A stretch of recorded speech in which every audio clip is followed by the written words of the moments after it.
وعلى آلك وأصحابك يا حبيب الله. الصلاة والسلام عليك يا نبي الله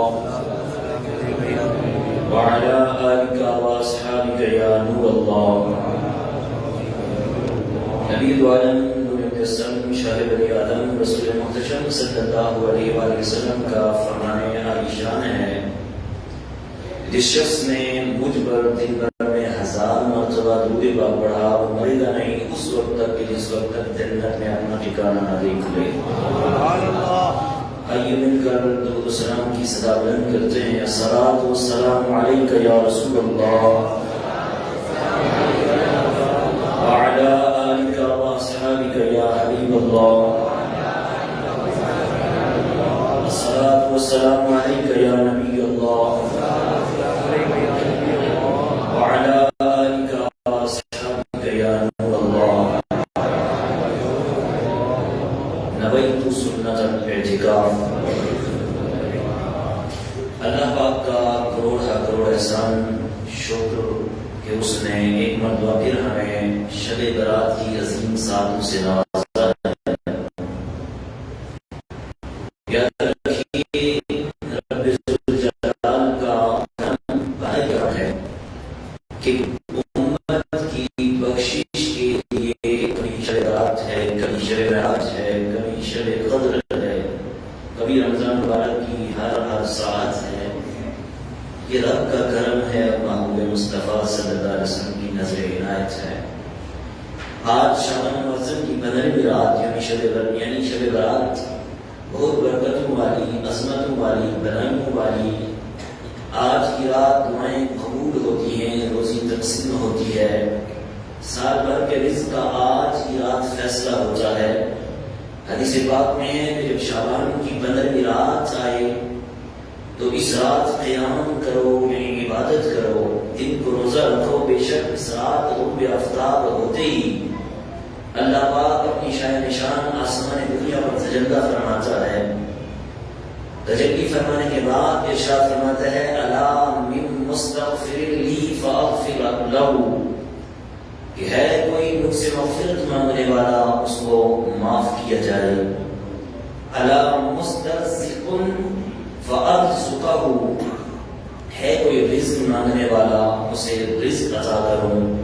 اَلَا مُبْتَلَى فَعْوَافِيَهُ، ہے کوئی پریشان حال تو اسی پریشانی دور فرماؤں. ہے کوئی ایسا یہاں تک کہ طلوع فجر تک یوں اعلان ہوتا رہتا ہے. ابو داؤد ابن ماجہ شریف کی حدیث پاک 1388 ہے یہ موجود. اللہ تبارک و تعالیٰ کا کرم کہ اس نے یہ عظیم رات عطا فرمائی. دیکھیے اللہ پاک ہمیں آج رات کی قدر کرنے کی توفیق عطا تب فرمائے گا کہ جب ہم اس کی بارگاہ سے مانگیں گے.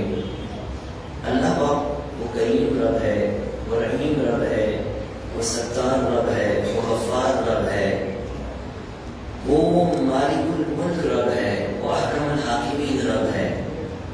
اس کی بارگاہ سے جو مانگے نا اسے عطا کیا جاتا ہے. ورنہ بھی نعت پڑھی ہے مانگ لو چشم تر مانگ لو، مانگنے کا مزہ آج کی رات ہے.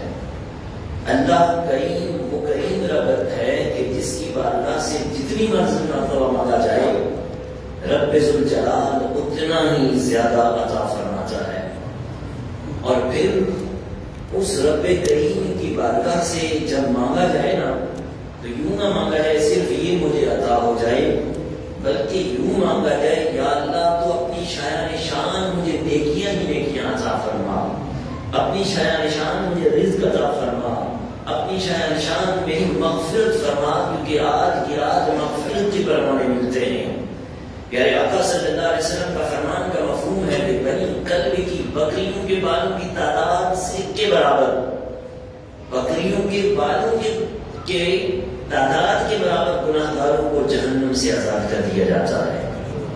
بنی کلب عرب قبیلہ، کتابوں میں لکھا ہے کہ یہ لوگ بہت زیادہ بکریاں پالتے تھے، اس لیے ان کی مثال دی ہے. یعنی یوں سمجھا جائے کہ آج کی رات رب کائنات بے حد و بے شمار گناہ گاروں کو مغفرت کرانے عطا فرماتا ہے. لیکن ان میں سے کچھ ایسے بدنصیب بھی ہیں جن کو آج رات بھی معافی نہیں ملتی، آج رات بھی معافی نہیں ملتی۔ ان میں سے ایک وہ ہے جو شراب کا عادی ہو، ایک وہ ہے جو ماں باپ کا نافرمان ہو، ماں باپ کو ستانے والا ہو، ایک وہ ہے جو رشتے توڑنے والا ہو، ایک وہ ہے جو تصویریں بنانے والا ہو، ایک وہ ہے جو چغل خوری کرنے والا ہو، ایک وہ ہے کہ جو نجومیوں کے کام کرنے والا کاہن نجومی، اس کی بھی مغفرت نہیں ہوتی، جادو ٹونے کروانے والوں کی بھی مغفرت نہیں ہوتی، تکبر کے ساتھ پاجامے یا دامن کو ٹخنوں سے نیچے لٹکانے والے کی بھی مغفرت نہیں ہوتی، اور مسلمانوں سے بلا اجازت شرعی بغض رکھنا، کینہ رکھنا، ان کے ساتھ ان کی تو میں لگے رہنا، ان کی دشمنی میں اپنے آپ کو گھائل کرتے رہنا، اس شخص کی بھی آج رات مغفرت نہیں ہوتی۔ میرے دوست، میرے بزرگ، ہمیں اپنا محاسبہ کرنا ہے، کسی دوسرے کی طرف نہیں دیکھنا، ہم نے اپنے آپ کو دیکھنا ہے۔ کہیں ایسا تو نہیں میں ماں باپ کی نافرمانیاں کرنے والا ہوں، کہیں ایسا تو نہیں میں تکبر کرنے والا، کہیں ایسا تو نہیں میں بغض رکھنے والا، کہیں ایسا تو نہیں میں جادو ٹونے کروانے والوں میں شامل، کہیں ایسا تو نہیں ہے کہ میں کاہنوں کے پاس، نجومیوں کے پاس، ہاتھ دکھانے والوں کے پاس، طوطا سے فال نکالنے والوں کے پاس جا رہا ہوں۔ یہ لمبا ٹاپک ہو جائے گا کہ فال نکالنے والا فٹ پاتھ پہ اگر اس کو طوطا اتنا ہی پائے کا ولی ہوتا تو اس کو فٹ پاتھ پہ کیوں بیٹھانے دیتا؟ اس کے پاس ہمارا نوجوان جا رہا ہوتا ہے، میرا ہاتھ دیکھ میرے کام میں شادی ہوگی۔ اللہ کے بندو، اپنے ہاتھ کو بچاؤ۔ اللہ پاک آج کی اس برکت رات کے صدقے ہم سب کی مغفرت، ہم سب کی بخشش، ہم سب کو بخشش کی خیرات عطا فرمائے، سچی توبہ کی توفیق عطا فرمائے، گناہوں سے نفرت عطا فرمائے، نیکیوں کی کثرت عطا فرمائے۔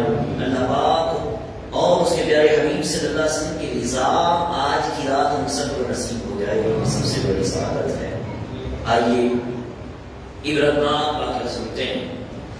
آج کا جو موضوع ہے قتل کے معاملہ آسان نہیں ہے میرے بھائی، میرے دوست، میرے بزرگ۔ اللہ رب العالمین نے اس بندے کو بنایا، فرمایا کل نفس ذائقۃ الموت، ہر زیرو نے موت کا ذائقہ چکھنا ہے، ہر ایک نے ایک دن مرنا ہے، آخر موت ہے، کر لے جو کرنا ہے، آخر موت ہے، بہر غفلت یہ تیری ہستی نہیں، دیکھ جنت اس قدر سستی نہیں، راہ گزر دنیا ہے یہ بستی نہیں، جائے عیش و عشرت و مستی نہیں، ایک دن مرنا ہے، آخر موت ہے، کر لے جو کرنا ہے، آخر موت ہے، ہو رہی ہے عمر مثل برف کم، چپکے چپکے رفتہ رفتہ دم بدم، سانس ہے ایک راہ روئے ملک عدم، دفعتاً ایک روز یہ جائے گا تھم، ایک دن مرنا ہے، آخر موت ہے، کر لے جو کرنا ہے، آخر موت ہے یہاں سے تجھ کو جانا ایک دن، قبر میں ہوگا ٹھکانا ایک دن، مو خدا کو ہے دکھانا ایک دن، اب نہ غفلت میں گوانا ایک دن مرنا ہے، آخر موت ہے، کر لے جو کرنا ہے، آخر موت ہے، آخرت کی فکر کرنی ہے ضرور، جیسی کرنی ویسی مرنی ہے ضرور، عمر ایک دن یہ گزرتی ہے ضرور، قبر میں میت اترنی ہے ضرور، ایک دن مرنا ہے، آخر موت ہے، کر لے جو کرنا ہے، آخر موت ہے۔ یاد رکھیے اللہ رب العالمین فرماتا ہے وَمِن وَرَائِهِمْ بَرْزَخٌ إِلَىٰ يَوْمِ يُبْعَثُونَ، 12-18 سورۃ المؤمنون آیت نمبر 100 میں فرمایا، اور ان کے آگے ایک رکاوٹ ہے اس دن تک جس دن وہ اٹھائے جائیں گے۔ اب یہ ہے کہ موت سے قیامت تک کا عرصہ مٹی کے نیچے گزرا تو وہ قبر ہے، کسی شیر نے چیر پھاڑ کر کے کھا لیا تو اس کا پیٹ قبر ہے، کوئی سمندر میں ڈوب کر مر گیا، ڈوب گیا، وہ سمندر کے اندر اس کا قبر ہے۔ غرض کے مرنے کے بعد انسان جہاں بھی ہے اس حالت میں ہی ہے، اللہ پاک یہ قدرت رکھتا ہے اسے اس کے اعمال کی جزا یا سزا دے، لہذا عالم برزخ بھی حق ہے، وہاں کی جزا بھی حق ہے، وہاں کی سزا بھی حق ہے، بالکل حق ہے اور سچ ہے۔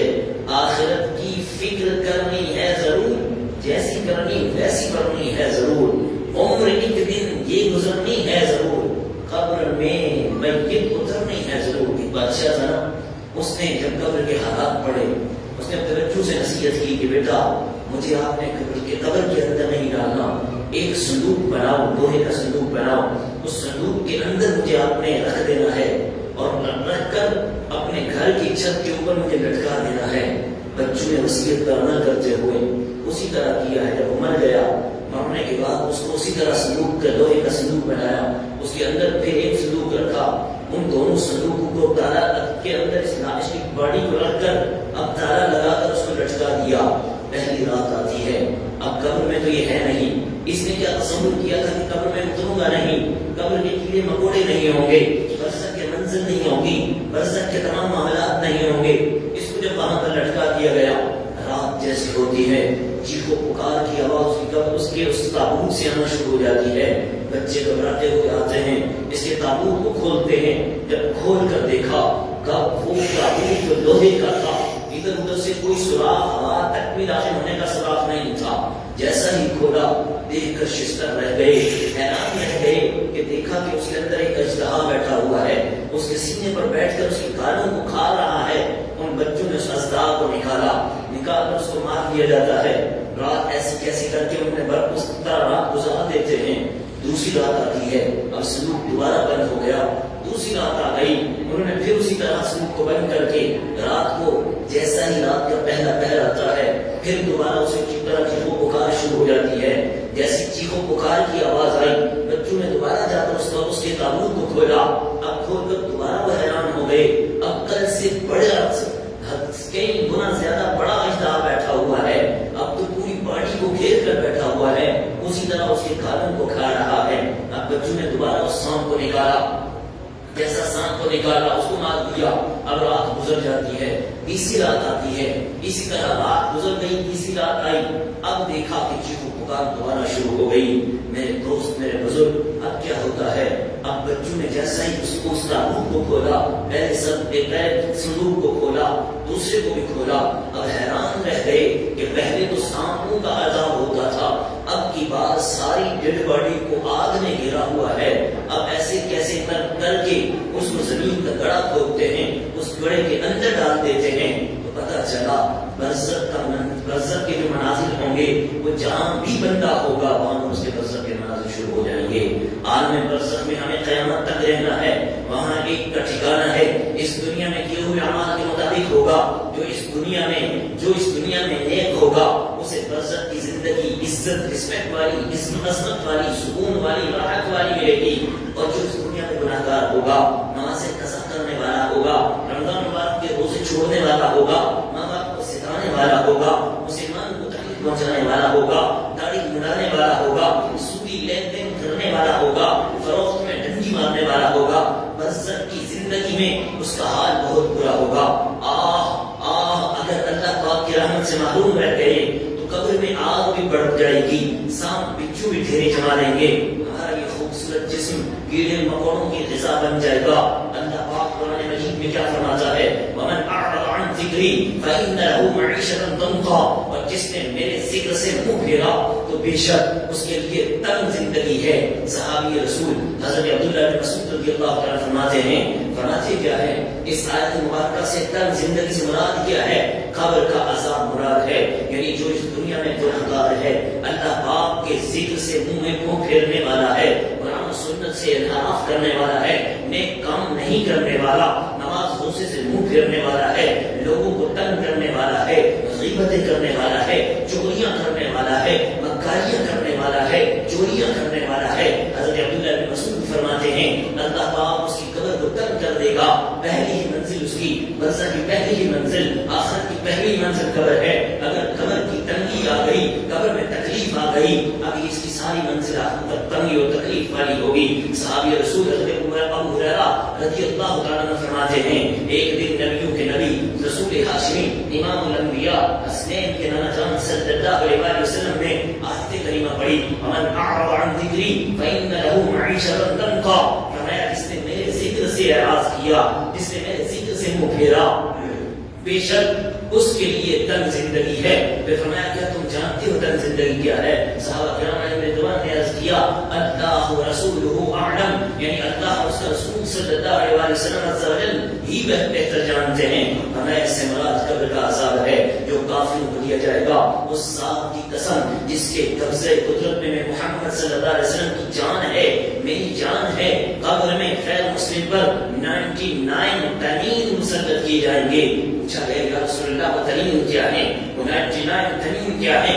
فرمایا گیا وہ 99 تنین وہ گنتی سانپ ہیں جو اس پر مسلط کر دیے جائیں گے، ان میں سے ہر سانپ کے 7 سر ہوں گے، وہ 7 سروں والا سانپ 99 سانپ اسے قیامت تک کاٹتے رہیں گے، دستے رہیں گے۔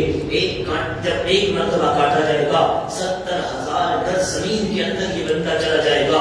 میرے بھائی ذرا غور فرمائیے، کتنا ہولناک منظر ہے، کتنا ہولناک منظر ہے۔ 7 سروں والا خوفناک سانپ، اور صرف 1-2 نہیں بلکہ کل ملا کر 99 سانپ ہیں۔ اللہ یہ کس قدر خوفناک منظر ہے۔ اللہ پاک ہمارے حال پر ہم فرمائے یقین مانیے قبر کا معاملہ آسان نہیں ہے، قبر کا معاملہ ایزی نہیں ہے، جسے ہم نے ایزی سمجھا ہوا ہے، منقول ہے۔ قبر روزانہ 7 مرتبہ پکارتی ہے، یہ اعلان کرتی ہے اے کمزور آدمی، مجھ میں پہنچنے سے پہلے اس دنیا کی زندگی میں خود پر رحم کر لے۔ بے شک جب تو مجھ پر پہنچے گا، جب تو میرے اندر آئے گا، جب میرے اندر آئے گا، مجھ میں آئے گا، تو کیا ہوگا؟ اگر تو اپنے رب کو فرمانبردار ہوا، اگر تو نے اپنے رب کی نافرمانی نہ کی ہوگی، اگر تو نمازیں پڑھنے والا ہوا، اگر تو روزے رکھنے والا ہوا، اگر تو حقوق عبادت کرنے والا ہوا، خود پر رحم کرنے والا ہوا، تو مجھ میں خوشی ہے، مجھ میں راحت ہے، مجھ میں ماں جیسی گود ہے، مجھ میں ماں سے پڑھ کر رہن ہے۔ اب کیا ہوتا ہے کہ ایک کمزور آدمی اگر تو نے نافرمانی کی اللہ کی، اگر تو نے نمازیں نہ پڑھی ہوئی، اگر تو نے روزے نہ رکھے ہوئے، تو پھر کیا ہوگا؟ ایک کمزور انسان، میں کیڑے مکوڑوں کا در ہوں، میں اس کے ساتھ لمبے عرصے تک شرمندگی بھی میری ساتھ تیری ہے، میں وحشت کا تنہائی والا گھر ہوں، اس کے ساتھ شدت اور سختی بھی ہے، میں پیاس کا گھر ہوں، اس کے ساتھ خوناک اندھیرا بھی ہے، میں تنگی کا گھر ہوں، اس کے ساتھ خوفناک بچھو بھی ہے۔ اے ابن آدم خبردار خبردار، تجھے دنیا کی زندگی دھوکے میں نہ ڈالے، بے شک تجھ میں جو اکڑ ہے نا اس اکڑ کو دور کر دے، جو مغروری ہے نا اس مغروری کو دور کر دے۔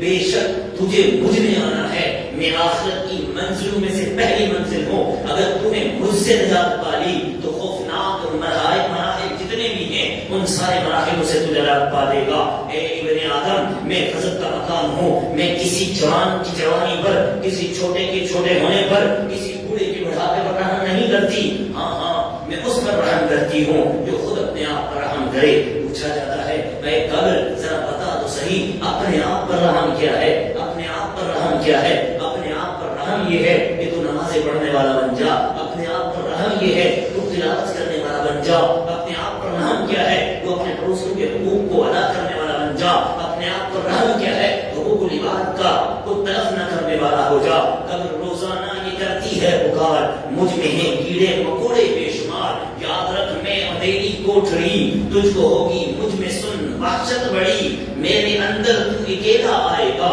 نہ بھائی ہے نہ باپ ہے نہ ماں ہے نہ بیوی ہے نہ بچے ہیں، جن کے لیے زندگیاں گوا دی ہیں، جن کے لیے سب کچھ لٹا دیا ہے، وہ بھی تیرے ساتھ نہیں ہے۔ میں اندھیر میں فرمایا کہا کہ میرے اندر تو اکیلا آئے گا، ہاں مگر اعمال لیتا آئے گا۔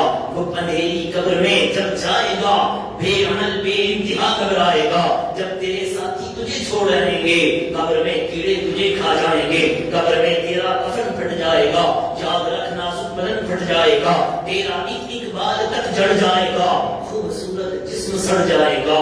اے اپنے حسن پر ناز کرنے والے، اے اپنے حسن پر ناز کرنے والے، اے اپنی طاقت پر ناز کرنے والے، اے اپنے لباس پر ناز کرنے والے، اے اپنے پیسوں پر ناز کرنے والے، قبر کہتی ہے میرے اندر تو آئے گا نا کہ تیری اکڑ ختم ہو جائے گی، تیری مغروری ختم ہو جائے گی، تیری خوبصورتی ختم ہو جائے گی۔ حضرت سلمان بصری فرماتے ہیں رحمت اللہ علیہ، مرتبہ ایک شخص کہیں سے گزر رہا تھا، اس نے قبر دیکھی، قبر دیکھ کر اس کا ان کی خوبصورتی کو دیکھا، آواز آئی اے خوبصورتی، اے بناوٹ کو دیکھنے والے، بہت اچھے اور بڑے قبر کو دیکھنے والے، ذرا تجھے پتہ نہیں ہے، تمہیں پتہ نہیں ہے قبر اور اس کی خوبصورت بناوٹ سے حیرت میں ڈالا ہے، جبکہ اس کے اندر رکھا ہوا جسم آفتوں اور بلاؤں نے گھیرا ہوا ہے۔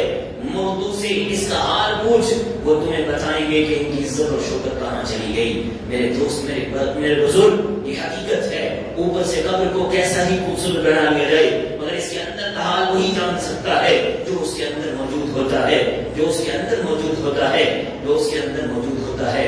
ہم نے اپنے سامنے لوگوں کو مرتے دیکھا ہے، مگر یاد رکھیے مرنا آسان نہیں ہے۔ ہم نے اپنے ہاتھوں سے میت کو قبر کے اندر اتارتے ہوئے دیکھا ہے، قبر کو میت کو کفن پہنایا ہے، مگر یاد رکھیے کفن پہننا آسان نہیں ہے، مگر کفن پہننا آسان نہیں ہے۔ ہم نے جنازوں کو کندھا دیا ہے، مگر یاد رکھیے 4 کندھوں کے اوپر سوار ہونا، 4 کندھوں کے اوپر سوار ہونا آسان نہیں ہے۔ میں نے بہت ساروں کو قبر میں اتارا ہے، یاد رکھیے قبر میں اترنا آسان نہیں ہے، قبر میں اترنا آسان نہیں ہے، معاملہ باقی سخت دشوار ہے۔ ذرا تصور بانیے، وقت کم ہے، مختصر کرتے ہوئے تصور بانیے بس جیسے روئی کی طرح ڈھیر میں، روئی کے کاٹن میں بندہ کانٹے دار ٹہنی کو رکھ کر فوراً جھٹکے سے نکالے نا، کھینچ کر نکالے، ایسے ہمارے جسم سے روح کو کھینچا جائے گا، ہمارے جسم کا رواں درد کرے گا، تکلیف بھی کیسی ہوگی۔ سر سنیے، 1000 تلوار کے وار کے زخم جتنا درد دیتے ہیں، اس 1000 زخم تلوار کے وار سے بھی زیادہ شدت کا درد اس کو ہوگا جس کی روح نکالی جاتی ہے۔ اس حالت زار میں ہمارا کوئی قصور حال نہ ہوگا، ہمارے ماں باپ، ہماری اولاد، ہمارے بہن بھائی، ہمارے عزیز و اقارب، ہمارے ناز اٹھانے والے سرانے کھڑے ہوں گے، کوئی ہماری مدد نہیں کر پائے گا، کوئی ہماری ہیلپ نہیں کر پائے گا، سب دیکھتے ہی دیکھتے رہ جائیں گے، ہم کسی کو اپنا دکھ بھی بیان نہ کر پائیں گے۔ ہمارے ارد گرد چیخو پکار مچی ہوئی ہوگی، ہم کسی سے بات بھی نہ کر پائیں گے، ہمارا مال، ہماری دولت، ہمارا بینک بیلنس، ہماری کاریں، ہماری کوٹھیاں، ہمارے بنگلے، ہماری طاقت، ہماری قوت، ہمارا عہدہ، ہمارا منصب، ہماری ڈگریاں سب درے کے درے رہ جائیں گے، ہمارے جسم پر پہنے ہوئے کپڑے بھی اتار لیے جائیں گے، گورکن ہماری قبر تیار کر رہا ہوگا، کوڑا کفن پہنا دیا جائے گا، ہمارے چاہنے والے، ناز اٹھانے والے خود اپنے کندھوں پر اٹھا کر تنگ و تاریخ قبر میں ڈالائیں گے، اپنے ہاتھوں سے من مٹی اوپر ڈالائیں گے، ہم ان کے قدموں کی آواز سن رہے ہوں گے، مگر ہم نے پکار نہ سکیں گے۔ یہ تکلیف، ایسی تکلیف پہلے کبھی نہیں ہوئی تھی، یہ تنہائی، ایسی تنہائی پہلے کبھی نہیں ہوئی تھی، ابھی یہ صدموں پر صدمہ تھا، ابھی ہم قبر میں نئے گھر میں اکیلے ہی منتقل ہوئے تھے کہ اچانک دیکھا کہ 2 فرشتے بڑے بڑے ہیکل قسم کے دانت لیے ہوئے، ہیکل قسم کے اپنے ناخن لیے ہوئے قبر کی دیواروں کو چیرتے ہوئے، پھاڑتے ہوئے آگے آتے ہیں، نہایت سخت لہجے میں ہم سے سوال شروع کرتے ہیں۔ اگر ہم سوال میں درست جواب نہ دے پائے، ہائے ہائے، اگر ہم قبر کے امتحان میں کامیاب نہ ہو سکے، ہماری قبر میں جہنم کی آگ بھڑکا دی جائے گی، عذاب مسلط کر دیا جائے گا، ہمارا کیا بنے گا؟ ہمارا کیا بنے گا؟ ہم کہاں جائیں گے؟ کسے مدد کے لیے پکاریں گے؟ دلا غافل نہ ہو یکدم یہ دنیا چھوڑ جانا ہے، بغیچے چھوڑ کر خالی زمین اندر سمانا ہے، تیرا نازک بدن بھائی جو لیٹے سیج پھولوں پر، آج تو گدوں پر آرام نہیں آتا، آج تو بستروں پر آرام نہیں آتا، تیرا نازک بدن بھائی جو لیٹے سیج پھولوں پر، یہ ہوگا ایک دن بے جان، اسے کیڑوں نے کھانا ہے، تو اپنی موت کو مت بھول کر سامان چلنے کا، زمین کی خاک ہے، سونا ہے، اینٹوں کا سرانا ہے، نہ بیلی ہو سکے باری، نہ بیٹا باپ دے مائی، تو کیوں پھرتا ہے سودائی؟ عمل نے کام آنا ہے، عمل نے کام آنا ہے، عزیزہ یاد کر جس دن کے اسرائیل آئیں گے، نہ جاوے کوئی تیرے سنگ اکیلا تو میں جانا ہے، جہاں کے شغل سے شاغل خدا کی ذکر سے غافل، کرے دعویٰ کی یہ دنیا میرا دائم ٹھکانا ہے، غلام ایک دم نہ کر غفلت، حیاتی پر نہ ہو غرہ، خدا کی یاد کر ہر دم جس نے کام آنا ہے۔ قبر کا معاملہ بہت دشوار ہے خوش نصیب وہ جو قبر میں پرسکون رہا، جس کی قبر میں پکڑ ہو گئی وہ بہت نقصان میں ہے۔ عالم برزخ میں گناہگاروں کو کس طرح سخت عذاب ہوتے ہیں، اس کا آئیے وقت میرا پورا ہو گیا ہے، میں ایک روایت آپ کے سامنے پیش کرتا ہوں۔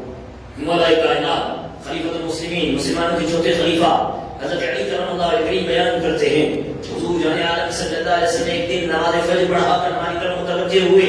ارشاد فرمایا رات میرے پاس 2 فرشتے حاضر ہوئے, مجھے آسمان دنیا کی طرف لے گئے. میں نے ایک فرشتہ دیکھا جس کے ہاتھ میں بڑا پتھر تھا اور اس کے سامنے ایک آدمی تھا. فرشتے پتھر اس کی کھوپڑی پر مار رہے تھے جس سے دماغ نکل کر ایک دوسری طرف بہ جاتا تھا, پتھر دوسری جانب لگ جاتا. میں نے پوچھا یہ کون ہے؟ فرشتوں نے کہا آگے تشریف لے چلیے. میں آگے گیا, دیکھا فرشتوں کو دیکھا اپنے سامنے پڑے ہوئے آدمی کے دائیں اور بائیں جبڑے کو لوہے کی سلاخوں سے چیرتا ہے جو ایک کان سے دوسرے کان کی طرف نکل جاتا ہے. میں نے پوچھا یہ کون ہے؟ فرشتے بولتے آگے چلیے. میں آگے بڑھا تو خون کی ایک نہر دیکھی جو ہانڈی کی طرح ابل رہی تھی. میں اس میں بے لباس لوگ دیکھے اور نہر کے کناروں پر فرشتے اپنے ہاتھوں میں مٹی کے ڈھیلوں لیے ہوئے موجود تھے. جو بھی نہر سے باہر جھانکتا اسے ان ڈھیلوں کے ساتھ مارتے جو واپس نہر میں گر جاتا حتیٰ کہ اس نہر میں بہہ پہنچ جاتا. میں نے پوچھا یہ کون ہے؟ فرمایا فرشتوں نے عرض کی آگے چلیے. میں آگے بڑھا تو ایک گھر دیکھا جس کا نچلا حصہ اوپر والے سے زیادہ تنگ ہے. اس میں بے لباس لوگ تھے جن کے نیچے آگ بڑک رہی تھی اور اتنی بدبو آ رہی تھی کہ میں اس سے بچنے کے لیے اپنی ناک پکڑ کر تو آگے نکل گیا. پوچھا یہ کون لوگ ہیں؟ فرشتوں نے کہا آگے تشریف لے چلیے. آگے بڑھا تو دیکھا سیاہ ٹیلے پر کچھ پاگل لوگ ہیں. ان کے پچھلے مقام میں آگ پھونکی جا رہی ہے جو ان کے منہوں سے, نتنوں سے, آنکھوں سے اور کانوں سے نکل رہی ہے. میں نے پوچھا یہ کون لوگ ہیں؟ مجھے کہا گیا آگے چلیے. میں آگے بڑھا, آگ سے بھرا ہوا ایک زمین دوز قید خانہ دیکھا جس پر ایک فرشتہ مقرر تھا. اس آگ سے جو بھی نکلتا فرشتہ اس کے پیچھے ہو دیتا حتیٰ کہ اسے واپس ڈال دیتا. آخر میں ان تمام ہولناک مناظر کے متعلق مجھے بتایا پہلا شخص جس کا سر پتھر سے کچلا جا رہا تھا, جس کا دماغ ایک جانب نکل جاتا, پتھر دوسری جانب گر جاتا, یہ وہ تھا جو عشاء کی نماز نہیں پڑھتا تھا. اے عشاء کی نماز نہ پڑھنے والوں, ذرا تصور کریں قبر کے اندر جب عذاب یہ آ جائے, قبر کے اندر جب پوچھا جائے کہ عشاء کی نماز کیوں نہیں پڑھی, اچانک وہ پتھر سے کچلنے والا فرشتہ آ جائے, میرے سر کو پتھر سے کچلنا شروع کر دے, آج سر کا درد مجھے آ جائے, میری نیند اڑ جاتی ہے. وہاں اگر پتھروں سے سر کچلا جائے گا میرا کیا بنے گا؟ پھر دوسری طرف فرمایا یہ وہ شخص تھا اسے جہنم میں یوں ہی یہاں تک کہ اسے جہنم میں ڈال دیا جائے گا. دوسرا شخص ہے جس کی بانچیں لوہے کی سلاخوں سے چیری جا رہی تھی. یہ ان لوگوں کا عذاب ہے جو مسلمانوں کے درمیان چغلی کر کے فساد پھیلاتے تھے, چغلخوری کیا کرتے تھے. اے چغلی کھا کر لوگوں کے گھروں میں آگ جلانے والوں, لوگوں کی امن کو برباد کرنے والوں, ذرا چغلی کے سبب یہ عذاب مسلط ہو گیا, میرا کیا بنے گا؟ فرمایا تیسرا شخص وہ ہے جس کے منہ میں پتھر ڈالے جا رہے تھے. یہ وہ شخص ہے جو سود کا لین دین کرتا تھا, جو سود کا کاروبار کرتا تھا. اس سود کی وجہ سے اس شخص پر یہ عذاب مسلط کیا ہوا ہے یہاں تک کہ اسے جہنم میں جانے تک یہ عذاب ہوتا رہے گا. چوتھا منظر جہاں آپ نے بے لباس لوگوں کو دیکھا ہے, آقا بے لباس لوگ بدکار ہیں, جو بدبو آ رہی تھی ان کی بدکاریوں کی وجہ سے آ رہی تھی, انہیں بھی جہنم میں جانے تک یہ عذاب کیا جاتا رہے گا. پانچواں منظر جو پاگل لوگوں کو آپ نے دیکھا ہے, یہ قوم لوط جیسا گندا کام کرنے والے اور گندا کام کروانے والے تھے, وہ بھی جہنم میں ڈالے جانے تک اسی عذاب میں گرفتار رہیں گے. چھٹا مقام جو آپ نے آگ سے بھرا ہوا زمین میں قید خانہ دیکھا ہے, آقا یہ جہنم ہے, یہ جہنمی جہنم کے اندر ہے, ذرا بھی راحت کے لیے باہر آتے ہیں. ان کو جہنم والے فرشتے جو ہیں جس کو فوراً اس کے اندر ڈال دیتے ہیں. میرے بھائی میرے دوست, حرام کاری, اسی طرح غیبت کرنا, چغلی کھانا, تکبر کرنا, یہ وہ عذاب ہیں, یہ وہ نحوستیں ہیں جن کی وجہ سے قبر میں عذاب نازل ہوں گے, جن کی وجہ سے قبر میں عذاب مسلط کیے جائیں گے. آج کی وہ رات ہے جس رات توبہ کرنی ہے, آج کی وہ رات ہے. اگر افسوس ہمارے بھی جبڑے لوہے کے سلاخوں سے چیرے جا رہے ہوئے, لوگ کھانڈی کی طرح ابلتے ہوئے پانی کی نہر میں روتے دیے جا رہے ہیں, کسی کے جسم میں آگ کی پھونکیں ماری جا رہی ہوں, کوئی سڑا ہوا بدبودار گوشت کھا رہا ہو, کچھ کے انگارے کھلائے جا رہے ہوں, کچھ ایسے ہی ان کے پہلو سے گوشت کاٹ کر انہیں کھلایا جا رہا ہو. کیا یہ ایسے عذابات ہیں جو ہم برداشت نہیں کر پائیں گے؟ کس میں ہمت ہے, کون ایسی طاقت رکھتا ہے؟ مگر افسوس ہم سدھرتے نہیں ہیں, ہم ڈرتے نہیں ہیں. گناہ اور نافرمانی کی بات ہو, ایسے عشرت اور فضول کاموں کی بات ہو تو آج اور ابھی تیار ہیں. اگر توبہ کی بات آ جائے تو تان مٹول سے ہم کام لے رہے ہوتے ہیں. کاش ہمیں خوف خدا نصیب ہو جائے, کاش قبر و آخرت کی فکر نصیب ہو جائے. یا خدا میری مغفرت فرما, یا خدا ہم سب کی مغفرت فرما, باغ فردوس مرحمت فرما, تو گناہوں کو کر معاف اللہ, میری مقبول معذرت فرما, مصطفیٰ کا وسیلہ توبہ پر تو عنایت ملامت فرما. یا اللہ ہم تجھ سے تیرے عذاب سے نجات مانگتے ہیں, اے اللہ ہمیں جہنم کے عذاب سے نجات عطا فرما, قبر کے عذاب سے نجات عطا فرما, غیبت سے نجات عطا فرما, جھوٹ سے نجات عطا فرما. یا اللہ نمازیں ترک کرنے سے نجات عطا فرما, اے اللہ نمازی بنا دے, اے اللہ عبادت گزار بنا دے, اے اللہ اپنا مقرب بندہ بنا دے. آمین بجاہ خاتم النبیین صلی اللہ علیہ وسلم. اللہ تبارک و تعالیٰ سے دعا ہے جو کچھ سنا اس پر عمل کرنے کی توفیق عطا فرمائے. ابھی انشاءاللہ صلاۃ التسبیح کا طریقہ ہوگا.